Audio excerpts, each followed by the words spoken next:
What's up everyone, my name is Gus and welcome to my channel. I'm a competitive player who specializes in the Slosher weapon class. I've been asked by members of my community to do a guide on the best class in the game. No bias here obviously, but all jokes aside, welcome to the Slosher competitive guide. This guide is the first of many where I'll explain to you how to utilize weapons from the Slosher weapon class. Each bucket will receive a guide with the variants being broken up into different parts. So for example, part 1 of the Slosher guide will be covering the ins and outs of the vanilla Slosher. So by the end of this video, I hope to have informed you about the strengths, the weaknesses, the techniques to consider, team compositions, and any additional information to help you learn more about the vanilla Slosher. Whether you're a person attempting to pick up this weapon for the first time, or if you're an experienced Slosher main, I hope you find this video informative. Part 2 will cover the Deco Slosher, and that video will be posted at a later date. Before going into the video, I do want to say that to maximize your efficiency with the Slosher weapon class, I personally think that using motion controls is essential. Slosher movement is very fluid, and manipulation of the sloshes and quick turns are extremely helpful for this weapon class. So I do have some links to videos in the description below of people showing you how to get proficient with motion controls. If you found this video informative, hit that like button, comment, subscribe. There was a collective community effort and a lot of time put into making these videos, and I'd appreciate any support from you all. Every like helps in the algorithm on YouTube for people to find this video, so let's get those likes up so people can learn more about the vanilla Slosher. Lastly, I'd like to give a huge shout out to Pika for assisting with the development of the script, and several Slosher mains who helped me put this video together. Without them, this video wouldn't be a reality. So with that out of the way, let's get started with learning about the vanilla Slosher. To start us off, let's briefly talk about what are Sloshers. The Slosher class was first introduced in Splatoon 1 as part of their growing content. There we saw the introduction of this weapon class, which became widely known for its ability to throw a mass of paint that falls onto anything below its path. It's the most unique thing about this weapon class, because alongside helping you paint, it's incredibly helpful when you're attempting to splat opponents behind obstacles or when they're on high surfaces. This Slosher in particular has the most basic design, at least when compared to its counterparts. It's literally a bucket with some springs on the side to maintain the handles. The design of it has changed throughout the series. When it was first introduced in Splatoon 1, it was a dark pinkish color, whereas in Splatoon 2, it was an orange. Splatoon 3 once again introduced a new iteration of the bucket with a pink fading into purple's color scheme. The purple color can change depending on the color of your character's ink at the time, but this by far is my favorite design out of all the three. This bucket is considered a standard Slosher with balanced performance. It has all-around stats where it swings its paint onto areas in a somewhat straight line. The sloshes can be curved outside of its usual straight slosh of paint, but we'll discuss that later in the video. This weapon is also a middleweight weapon, meaning that it will have the standard mobility for this weapon. So for example, it will swim faster than a heavyweight weapon like the X-Slosher, but it'll be slower than a lightweight weapon like the Tri-Slosher. This is under the assumption that no swim speed abilities are used on your gear. The main weapon itself is known for having several strengths in Splatoon. More particularly, it's its high damage and good range. Given the quality of this weapon, it fulfills the Slayer role in your team composition, where you attempt to drop the opponent's health to get a splat or assist your teammates in fights. Slosher is a high damage weapon. It has a base damage of 70 for the direct hits, and it has a base damage of 50 for the tail end of the slosh, meaning that this weapon is capable of splatting an opponent with only 2 sloshes. You primarily want to hit the opponent with the 70 direct damage hit because it's not only a higher damage, but it provides consistency in your fights. If you hit a 50 damage shot from the tail end, you run into the risk of an opponent going back into their ink and recovering before you can finish them off. Positioning during fights can help you be consistent with getting the 70 damage, so it's a good idea to get familiar with the range of the weapon, which happens to be pretty good for a Slayer weapon.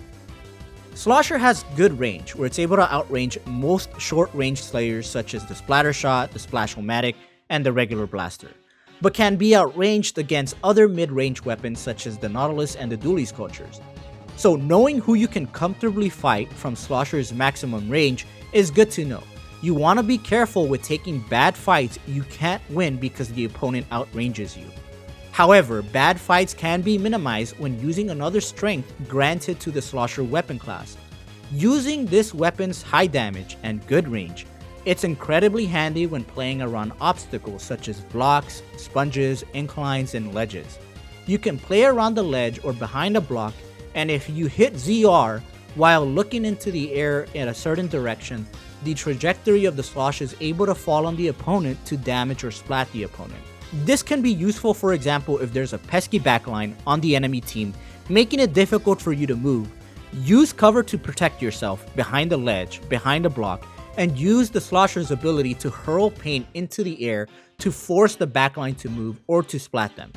With a weapon with such high damage, good range, and ability to throw ink into the air, it's best to play around obstacles to more easily attack opponents and use the obstacles as a way to protect you.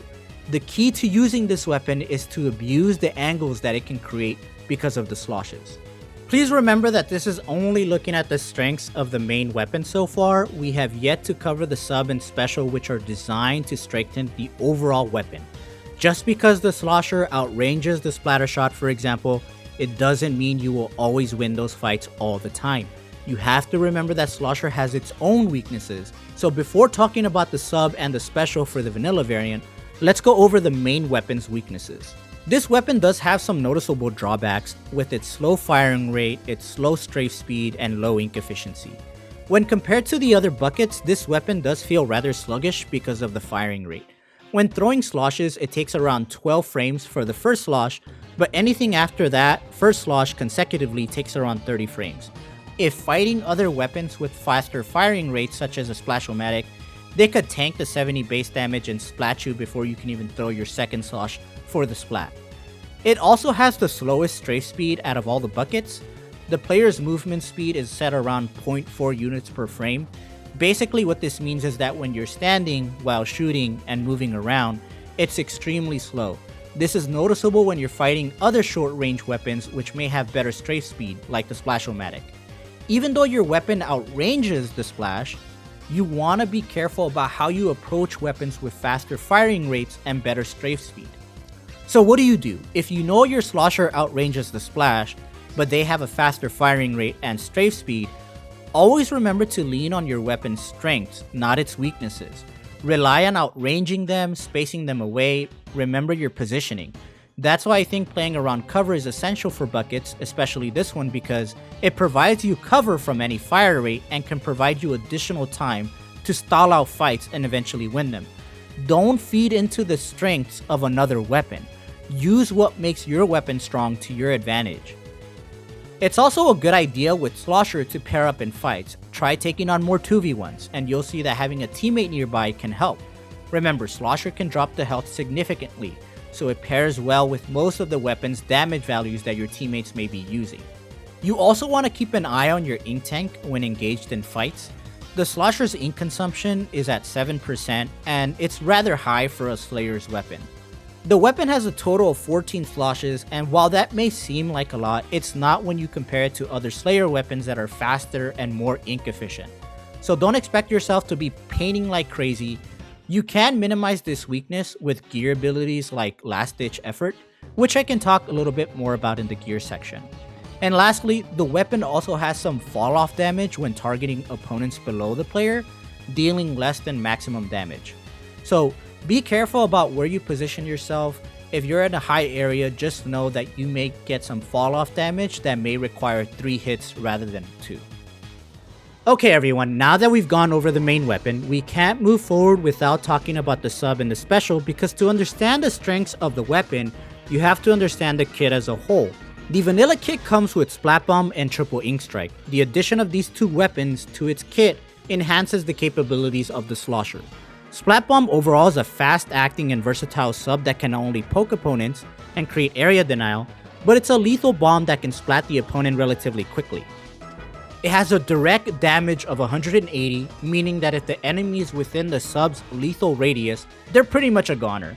If outside of the lethal radius, the Splat Bomb does 30 damage to the enemy. It's also a sub that works against objects such as Splash Wall, Big Bubbler, Crab Tank, Depending on your timing and the positioning of the opponent, you could throw a Splat Bomb at the object for instant detonation and damage, which could result in a splat. Remember that you can change the speed of when the Splat Bomb detonates depending on how you throw the sub.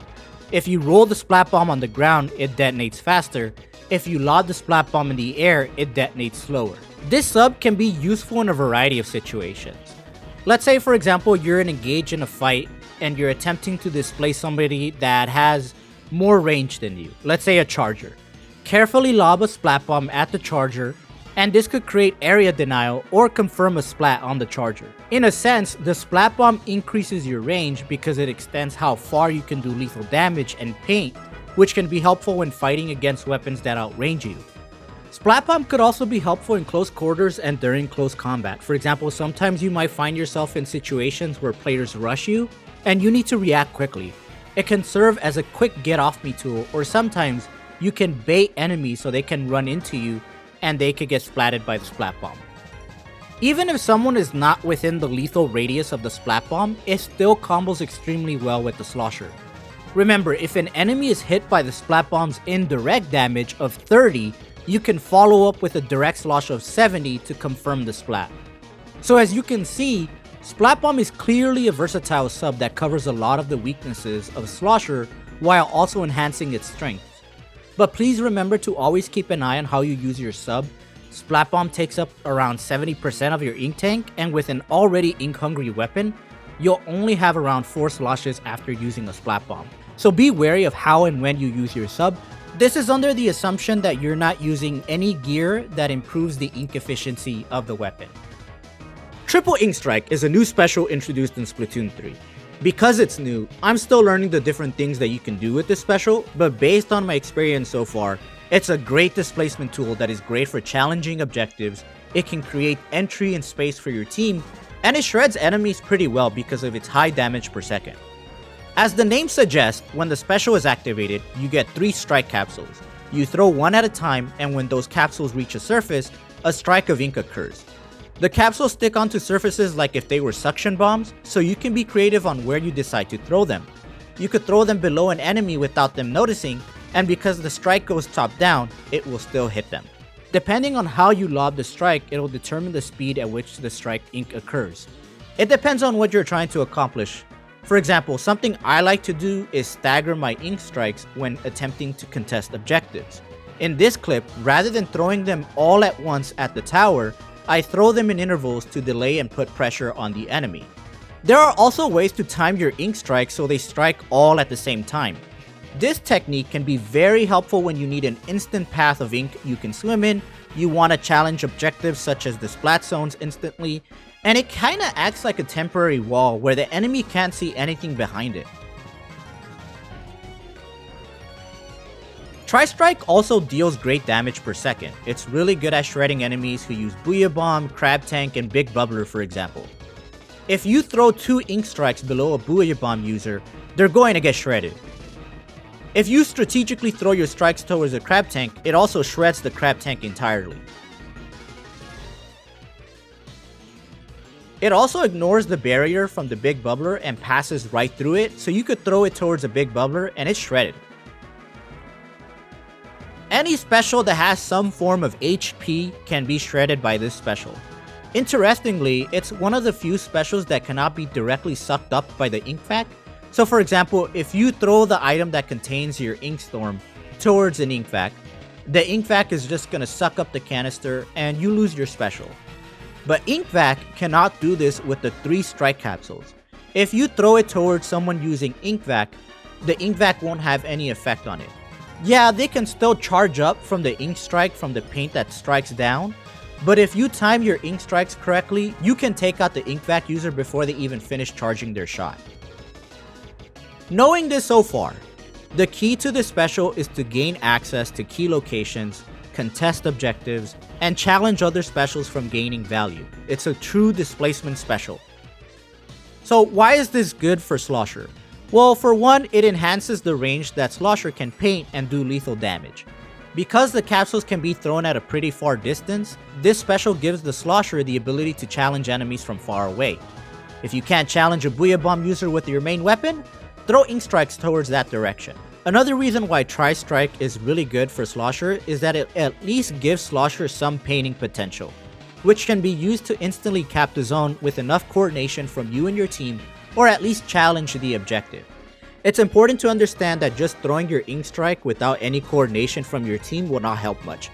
But given the current environment of specials, Tri-Strike is at least one of the better ones that is able to paint, so this could be extremely helpful when you as a Slosher who is pretty ink hungry needs to paint the zone. And finally, Tri-Strike is good at forcing people to move.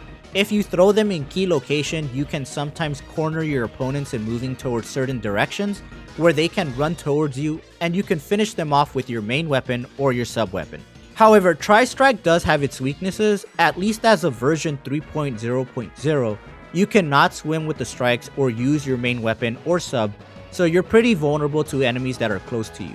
So be aware of where your enemies are and try not to use this as a panic button. It could result in your death. And as I briefly mentioned, it has good painting potential, but because of how the strikes go inward then outward, enemies can easily paint over it. So always be sure to use them strategically with your team. Okay everyone, moving to the advanced technique portion of this video. After playing Slosher for a while, you might have gotten some advice about the ability to arch or curve your Sloshers. This is basically what we call flicking. This is something very unique to this particular bucket, and it's not something that the other ones can do. Flicking is a useful technique for hitting enemies that are close to you, or if you're looking in a particular direction and do not have time to readjust your camera and then hit the enemy, this technique can be a lifesaver. The key to doing this is dependent on your timing of when you press the ZR button and when you move your controller with motion controls. Remember, as I said in the beginning of the video, I personally feel that motion controls just feels more fluid, so I'll explain this technique under the assumption that you're using this particular method of playing Splatoon. I use +3 sensitivity for my motion controls, but honestly, you should probably find what feels most comfortable to you. Dude made a whole video on motion controls, and I think his video explains how you should adjust your sensitivity and what you want to find that works for you, so check out that video. Okay everyone, so back to flicking. Okay, let's break it down with the visual demonstration. So we all know that with this Slosher, if you look straight with your reticle, the slosh that comes out of the bucket is a straight line, right, as shown on the screen. Pretty simple, pretty straightforward. So to curve your shot, you need to be quick with the inputs of the controller with the movement of the motion controls. Okay, once you press ZR, the shooting button, you should be moving your controller in the direction you choose for the slosh to curve. Right, so you want to be precise on how you want to do it. So let me show you an example on the screen. Okay, so I'm gonna aim, shoot, and then quickly tilt my controller in the direction I want to go. Right? Notice how this looks completely different than this.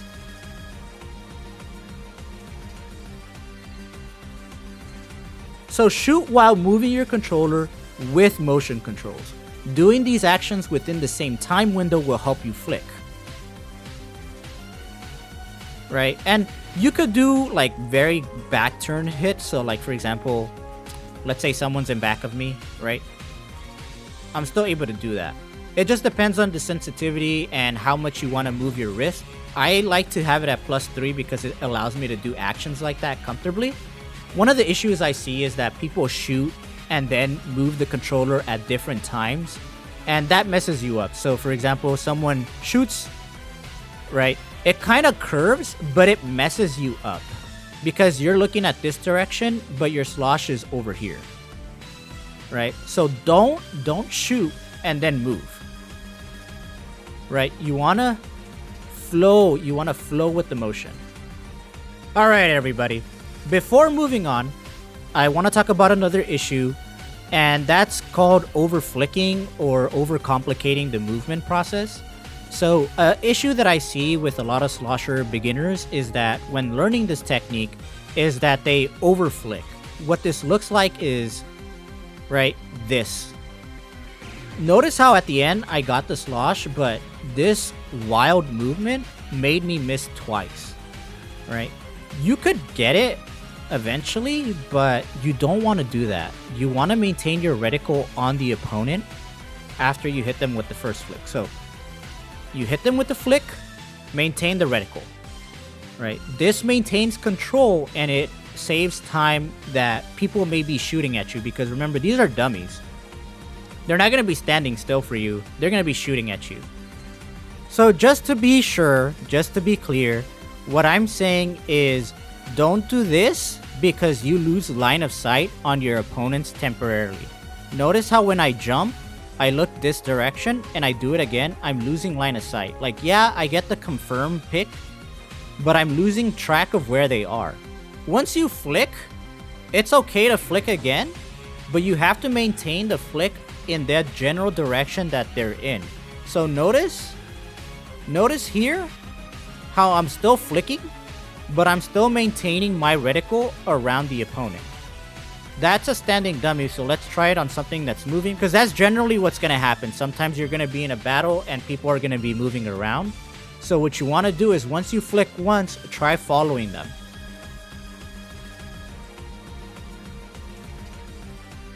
You don't always have to flick twice if the opponent is moving. If you could get a flick and then a straight slosh, that's completely fine. But if you want to do the double flick, that's also fine, but remember to maintain your reticle on the opponent. Depending on how the enemy is moving, it's going to determine how you use your sloshes. At the end of the day, don't add additional motion to what you have to do to get the job done. And I think coming into the training room and getting used to like flicking, it's going to go a long way. So it takes practice, so it's all a learning process. Alright, so you might be asking yourself, well Gus, why would I want to do this? Like I mentioned before, this is a good technique for hitting opponents in close proximity when you don't have enough time to readjust your camera, to look forward, and then slosh the enemy. Here's an example of me doing it in an actual match. Notice how I'm looking forward and I notice an enemy on my right. I do not have time to turn my camera to the right and then hit the ZR button. Let's watch it in slow motion. Notice how because the dually rolls, they are in a direction that it's a bit awkward for me to readjust my camera quickly. I think this is incredibly helpful in fights, especially against dually players who are able to dodge roll weapons with good strafe speed and people who just pop out of nowhere and you need to defend yourself quickly.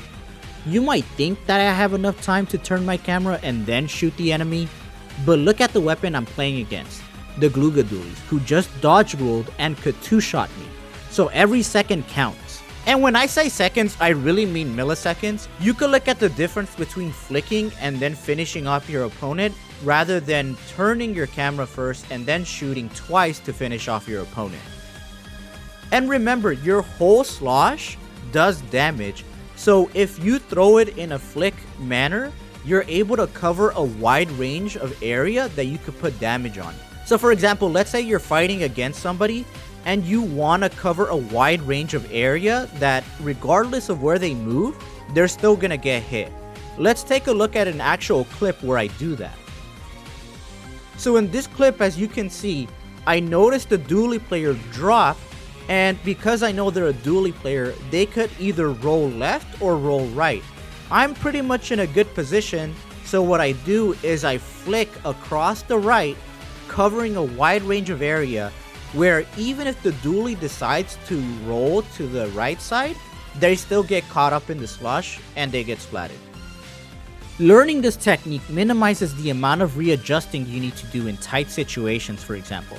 Rather than readjusting my camera and then shooting, I'm shooting while adjusting my camera to get the slosh to follow me in the direction that I want to hit the enemy. However, please remember that you do not always need to flick. So always remember to keep your reticle on the opponent, aim while moving your controller, and boom, and you'll become a flick master in no time. Alright, by now I have hopefully hammered into your head that it's helpful playing around obstacles. Yes, we're talking about that again. There will be times where you're unable to see your opponent because you're playing around a block or a stack, but if you land a hit on someone and they are not in your line of sight, open your map very quickly, because when the person you hit is damaged, their inkling or octoling icon will appear on the map. This is your chance to throw sloshes in that general direction to finish the job without revealing yourself to the opponent. And lastly, remember how we said that one of the Slosher's weaknesses is its slow strafe speed? Well, there are ways to minimize this weakness. You can jump, you can swim, which will help you drastically. Jumping gives you extra mobility, which overrides the Slosher's poor strafe speed. To briefly go over common mistakes that I see when people pick up Slosher, we've already briefly talked about overflicking, so not to sound like a broken record, remember to not overcomplicate the movement and maintain your reticle on the opponent. Watch gameplay by Slosher mains. As you may have already seen on the screen, Graz, a competitive Slosher player, they always maintain control of their reticle when flicking, especially when they have their line of sight on the opponent. Another mistake is people playing Slosher like if they were playing a shooter. Some people may feel the need because you're a Slayer to dive in head first to get the picks. You should remember that Slosher is good at initiating fights, but if you expect to swim in and just start shooting like if you were playing a shooter, it's not going to work. So if you find yourself diving in head first and always dying without contributing much, leaving your team in constant disadvantage, calm down, remember the strengths of the weapon. And even if you're not the main one going down, do not try to make the hero play unless you have to. If you're in a disadvantage and if you have enough time, charge up your special, use Tri-Strike to fight back and get your team back in. If you want to play Slosher in your team or you're playing solo queue and are wondering what weapons complement the Slosher, a lot of weapons pair extremely well with this weapon to maximize the capabilities of this weapon. Remember, because this weapon does 70 damage, anything that does 30 plus damage will combo with the Slosher, so having another weapon that does great chip damage is helpful. A blaster, weapons with burst bombs, a tri-stringer for example, so there's a lot of weapons that Slosher can pair with. Map control is very important for this weapon because Sloshers are pretty ink hungry, so it can't paint for itself as much. So knowing that you'll struggle with painting because of its slow firing rate, it's good to know when you're designing your team composition. So having weapons with high paint output will allow the Slosher to move around freely. Weapons such as the Splash-O-Matic, which also happens to have a burst bomb, and the Splattershot Jr. paint a ton will help this weapon thrive. Even backlines like Heavy, Splatling are also very good weapons to consider if you want a backline to pair with the Slosher. I personally like the Slosher matchups against dually players because once you've gotten used to flicking, even if they dodge roll in an off angle from where you're facing, you can use that technique to challenge them head on. Some weapons Sloshers may struggle against include weapons that have really fast damage per second or DPS. So Nautilus for example, or if there's a shooter that gets within your range and they bypass that, it could really be a bad time for you. So like a Splash, a Splattershot, and a Sploosh. This isn't to say that you can't beat these weapons, but as I've said before, if you allow them to expose your weaknesses, you might not have a good time. Usually maps with a lot of cover, obstacles, and ledges are loved by Slosher mains, if that's not already obvious by now. Maps such as Mako Mart and Flounder Heights are pretty much a Slosher's playground because of all the cover and the ledges. My advice is to recon every map to understand what blocks, ledges, and sponges you can play around to maximize the strengths of this weapon. For example, if you're playing Slosher in Mako Mart splat zones, positioning yourself below stacks can be helpful while attacking. When defending and preventing the enemy from contesting the zone, you can set up yourself on the left side below the ledge. Remember that some of the new maps tend to be very open with very little cover and obstacles, so there are some maps I just do not like playing Slosher because of the limited amount of ledges and blocks. These maps include Brinewater and Hammerhead. You can still play Sloshers on these maps, but just given the lack of cover and how long range weapons thrive, I prefer not to play on these maps with this weapon. At the end of the day, get familiar with your weapon, learn the areas, and understand how other weapons may be used on different maps. As for abilities, I made a whole video dedicated to talking about abilities on Sloshers. If you want a more detailed explanation on what works best on this weapon, the link is in the description below. But basically, since this weapon has the ability to start fights and is in the front lines, you're going to end up getting splatted a lot, so having abilities such as quick respawn, comeback, and stealth jump are helpful for getting you back on the field faster. If you're engaged in a fight and you end up getting splatted, these abilities help you get back into the fight quicker and stronger. Other abilities such as swim speed and LDE can help with mitigating its low mobility and ink efficiency, so I think LDE is always something you should consider for ink hungry weapons, especially on modes such as splat zones. For those unfamiliar with LDE, it's basically an exclusive headgear ability where Depending on the score of the match, or if the match only has 30 seconds left, you'll gain ability points for Ink Recovery, Ink Saver Main, and Ink Saver Sub. Rather than investing in an Ink Saver Main, for example, to help you with Slosher's ink inefficiency, just use LDE. You get more bang for your buck. Okay, overall thoughts on the vanilla Slosher. I think it's a strong weapon that has a very high skill ceiling. So if you want to learn this weapon, just know that it takes a lot of practice to master this weapon. Even after watching this video, there's still a lot more that you can learn from actually playing the weapon. So try it out, ask questions to Slosher mains who have been playing this weapon for a long time, and learn and experiment about the different things that you can do with this weapon. Like I said, overall it's a good weapon, has good main and sub weapon synergy, and to be honest, Tri-Strike is not bad. I think there's so much creativity that you can do with this weapon. Would it be really cool if they allow us to swim with the special, or use your main weapon or sub weapon while you're using your special? That would be some really cool buffs. But for right now, that's not something that we can do, and all we can do is see if Nintendo will actually add that. That is the end of part 1 of the Slosher guide. Part 2 will be covering the Slosher deco, and that'll be posted at a later date. As I mentioned, I'm still working on the nuts and bolts of the formatting for the video. Given that I already covered a lot of the main weapons attributes in this video, I may reference them in part 2 and focus more on the sub and the special and other aspects about the Slosher deco, so it may be a shorter video. But let me know in the comments what you prefer, and I appreciate any feedback that you can give me.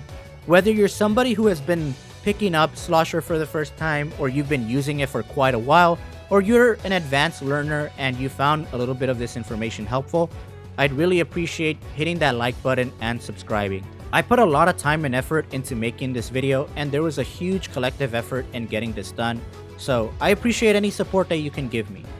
As always everyone, thank you so much for watching, and I'll see you next time.